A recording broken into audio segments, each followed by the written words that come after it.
बहुत बहुत स्वागत है सभी का हमारे यूट्यूब चैनल स्टोरी मीडिया में। मैं हुरास और आप देख रहे हैं story media YouTube channel. Bihar विश्वविद्यालय मुजफ्फरपुर 22 से 25, 21 से 24, 20 से 23, 19 से 22 इन 4 सेशन को पार्ट 1 क्लियर करने के लिए पार्ट 1 स्पेशल एग्जाम विश्वविद्यालय कराई थी। एक मौका दिया गया था कि जो लोग भी पार्ट 1 अब तक के क्लियर नहीं कर पाए थे इन 4 सेशन के, पार्ट 1 स्पेशल एग्जाम में बैठ करके वो क्लियर कर ले। विश्वविद्यालय ने रिजल्ट जारी कर दिया है।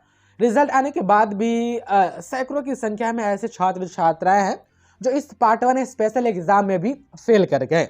बाकियों ने पास किया है, किसी का पेंडिंग दिखा रहा है। उसके बाद से जो पास कर गए हैं उनके सवाल अभी है कि सर आगे क्या करना है, ये सारी चीज़ें बताइए। आप इस वीडियो में थोड़ा ध्यान से बने रहिएगा, बस ध्यान से सुन लीजिएगा।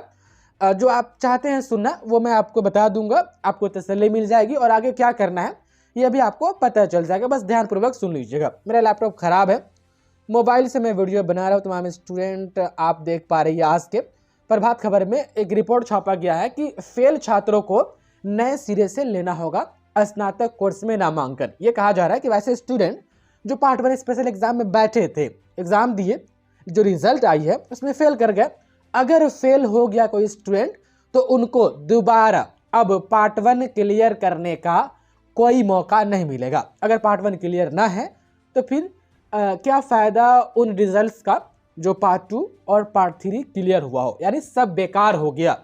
उनके लिए जिन्होंने पार्ट 1 स्पेशल एग्ज़ाम भी छोड़ दिया था या एग्ज़ाम दिए फेल कर गए तो उनका बेकार चला गया सारा। पार्ट 1, पार्ट 2, पार्ट 3 सब खत्म। उनको फिर से ये जो 4 साल वाला स्नातक कोर्स है उनमें एडमिशन लेना होगा। अब दोबारा किसी भी प्रकार का कोई पार्ट 1 स्पेशल एग्ज़ाम कंडक्ट नहीं करवाई जाएगी। तो उम्मीद है जो लोग फेल कर गए हैं या जो एब्सेंट रह गए थे इसमें उनको समझ में आ गया होगा कि बात क्या है। अब चलिए, जिनका भी रिजल्ट पेंडिंग है, उस दिन चेक किए थे जिस दिन रिजल्ट आया था कि सर मेरा 50-50 वाला दिखे ना, हम एग्जाम दिए थे, एक को दिखा रहा है 50 नंबर का, एक में तो नंबर नहीं दिखा रहा है। तो एक बार और फिर से रिजल्ट चेक कीजिए। अपडेट हो गया होगा, रिजल्ट अपडेट हो रही थी और एक आध दो दिन तक इंतजार कर लीजिए, अपडेट होते रहता है। एक आध दो दिन के बाद भी अगर वो आपके नंबर्स जो आप जिस पेपर के आप एग्जाम दिए हैं वो ऐड नहीं हो पाते हैं तो फिर आपको अपने संबंधित कॉलेज में आपको जो है कि वह कंप्लेंट करना होगा। जिनका भी रिजल्ट पेंडिंग है उनके लिए यही है कि 2-3 दिन तक देख लीजिए और अभी एक बार और रिजल्ट चेक कीजिए, हो सकता है कि अपडेट हो गया होगा। बहुत सारे रिजल्ट अपडेट भी किए गए और अपडेट अगर नहीं हुआ 1-2 दिन में भी तो फिर आपको अपने कॉलेज में कंप्लेंट करना होगा। तो पेंडिंग वाले के लिए बात हो गई। अब वैसे स्टूडेंट जो पास कर गए पार्ट 1, अब पार्ट 1 पास नहीं थे जिसके कारण पार्ट 3 का रिजल्ट जारी होने के बाद भी पार्ट 1 नॉट अवेलेबल बता रहा था। अब आगे हमको क्या करना है, तो इसमें 2 कैटेगरी के छात्र छात्राएं होंगे। अगर आप 22 से 25 के स्टूडेंट हैं और आप पार्ट 1 स्पेशल एग्जाम दिए थे तो बस आपको इतना इसमें देख लेना है कि हाँ हमने सर पार्ट 1 का जो है कि हमने पार्ट 1 परीक्षा पास कर ली। अब ये सोचिएगा आप लोग कि जो हम पार्ट 1 प्रमोटेड हो गए थे, तो जो सब्जेक्ट का हम प्रमोटेड हो गए थे अब तक पास हो गए, तो ऐसा नहीं हो सकता है कि वो पार्ट 1 प्रमोटेड वाला मार्कशीट में हाई वाला नंबर जोड़ के आप पार्ट 1 का रिजल्ट एकदम बढ़िया दिखा दे कि पास, उसके बाद से एगो पार्ट 1 का ओरिजिनल मार्कशीट मिल जाए जिसमें हाई दोनों नंबर पार्ट 1 में जो प्रमोटेड कर गए थे वो वाला, अभी जो फिर हम पार्ट 1 पास कर गए हैं दोनों जोड़ के एगो नया पार्ट 1 का मार्कशीट ओरिजिनल फिर मिल जाए। प्रमोटेड वाला को भी मिला होगा ओरिजिनल, प्रमोटेड का भी मार्कशीट आता है। तमाम स्टूडेंट ऐसा बिल्कुल नहीं है। नहीं, प्रमोटेड वाला जो मार्कशीट आपको मिला जो आप प्रमोट कर गए वो एक अलग मार्कशीट हो गया और जो अभी आप पास किए जिसमें रिजल्ट आपका पार्ट 1 क्लियर हो गया ये अलग मार्कशीट हो गया। दोनों एक साथ नहीं जुड़ेगा और ओरिजिनल मार्कशीट ये प्रमोटेड क्लियर करने के बाद ये नहीं आता है तो फिर सर कैसे जुड़ेगा, तो ये पार्ट 3 के मार्कशीट में जुड़ता है। अगर आप 22 से 25 वाले हैं तो पार्ट 1 क्लियर हो गया ना, तो बस बेफिक्र रहिए और पार्ट 3 की तैयारी कीजिए। पार्ट 3 का एग्जाम दीजिएगा, पार्ट 2 क्लियर होगा, पार्ट 3 का एग्जाम दीजिएगा। जब रिजल्ट आएगा पार्ट 3 का, तो जब रिजल्ट में पार्ट 3 का आएगा ना, तो पार्ट 3 का जब रिजल्ट आता है तो उस पर पार्ट 3 का भी नंबर रहता है, पार्ट 1 का भी नंबर रहता है, पार्ट 2 का भी नंबर आता है। तो हाउ पार्ट 3 वाले मार्कशीट पर ये वाला नंबर जो अभी पार्ट 1 स्पेशल एग्जाम हुआ है ये वाला रिजल्ट उस पर अपडेट करके आप पार्ट 3 का मार्कशीट आपको मिलेगा कि हाँ सब चीज़ सुधर गया हुआ है, पार्ट 1 भी इनका क्लियर हो गया हुआ है, ये बच्चा पूरी तरीके से पास है। तो ये 22 से 25 वाले के लिए हो गया। अब रहा कि सर हम 21 से 24 वाले हैं या 20 से 23 वाले हैं या 19 से 22 वाले हैं, पार्ट 3 मेरा क्लियर है, लेकिन हाँ पार्ट 1 के चक्कर में मेरा पार्ट 3 का मार्कशीट इशू नहीं हो रहा था, पार्ट 3 पेंडिंग बता रहा था। तो इन 3 सेशन के छात्र छात्राएं इनको क्या करना है, देखिए पहले हम नियम वाला बात करते हैं।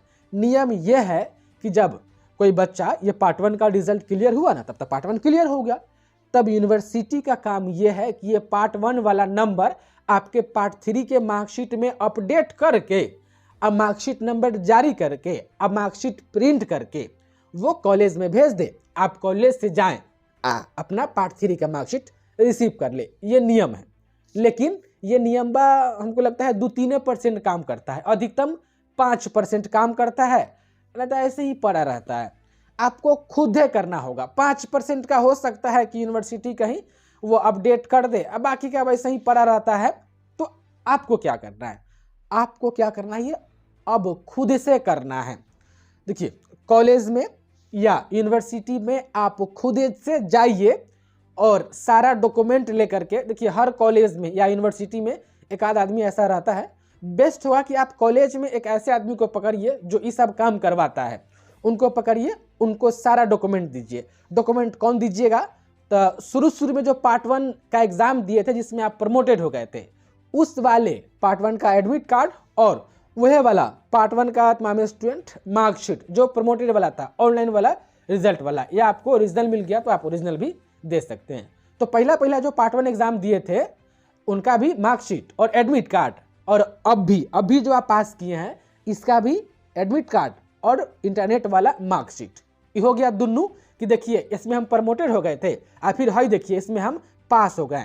तो पार्ट 1 स्पेशल वाला मार्कशीट, पार्ट 1 स्पेशल वाला एडमिट कार्ड, हाँ जो पहला एग्जाम दिए थे पार्ट 1 वाला उसका भी मार्कशीट और एडमिट कार्ड, ये हो गया। फिर पार्ट 2 का एडमिट कार्ड, पार्ट 2 का मार्कशीट, फिर पार्ट 3 का एडमिट कार्ड, पार्ट 3 का मार्कशीट, सब जीरोक्स वाला एकदम जीरोक्स करवा के सब एक जगह करके, रजिस्ट्रेशन स्लिप अगर होगा तो उसका भी जीरोक्स करवा के लगा दीजिएगा।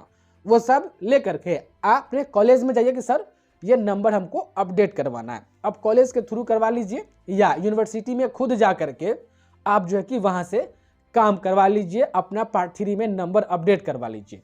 देखिए यूनिवर्सिटी के भरोसे रहिएगा, सोचिए कि हम घर बैठे रहें हो जाए, तो देखिए चांस है कि 5% हो जाएगा, लेकिन 95% चांस है कि नहीं होगा। मैंने ये यूनिवर्सिटी का रिकॉर्ड देखा है तमाम स्टूडेंट। तो सारी चीज़ें जो 3 कैटेगरी के स्टूडेंट थे, एक तो फेल कर गए उनको क्या करना है, दूसरा जो पेंडिंग रिजल्ट है उनको क्या करना है, तीसरा जो पास कर गए हैं उनको अपना नंबर पार्ट 3 के मार्कशीट में अपडेट कैसे करवाना है वो मैंने आपको बता दिए। और जिनसे भी कॉलेज में बातचीत कीजिएगा नंबर वगैरह अपडेट करवाने के लिए, उनसे प्रॉमिस ये भी करवा लीजिएगा कि आप हमको पार्ट 3 का ओरिजिनल मार्कशीट ला करके दीजिएगा और प्रोविजनल भी ला करके दीजिएगा। देखिए पार्ट 3 का मार्कशीट आता है ना, तब पार्ट 3 में कभी नहीं लिखा रहता है कि हाँ ये बच्चा कहीं फेल किया था, चाहे प्रमोटेड हो गया था, ऐसा कुछ नहीं, चाहे स्पेशल का एग्जाम दिया था, ऐसा कुछ नहीं। बस रिजल्ट क्लियर हो गया ना, वो सब दीजिए और सबको एक जगह जोड़ के पार्ट 3 का मार्कशीट बना के दे देगा। और जो लोग ऐसे रेगुलर में पास करता है, जैसा उन लोग का पार्ट 3 का मार्कशीट बनता है वैसा ही आप लोग का भी पार्ट 3 का मार्कशीट होगा। ऐसा नहीं है कि हाँ पार्ट 1 स्पेशल वालों के लिए जिन्होंने एग्जाम दिया उनका मार्कशीट अलग होगा उनका अलग रहता है, ऐसा नहीं, सबका बराबर, सबका सेम रहता है। तो बस आप लोग नंबर अपडेट करवा लीजिए। 5% चांस है कि यूनिवर्सिटी खुद से अपडेट कर देगी, 95% में आपको मामा स्टूडेंट हाथ पैर आपको चलाना होगा। अब बाकी सब बात हम खुल के नहीं ना कर सकते हैं वीडियो में, क्योंकि फिर हम पे भी ब्लेम आ जाता है कि आप ऐसा बात क्यों बोलते हैं। तो बाकी जो चीज़ें मैंने अंडरस्टूड किए हैं, कॉलेज में जाकर बातचीत वगैरह करना हो यूनिवर्सिटी में, ये चीज़ें आप लोग समझ रहे होंगे। बहुत बहुत धन्यवाद आपका इस वीडियो को देखने के लिए।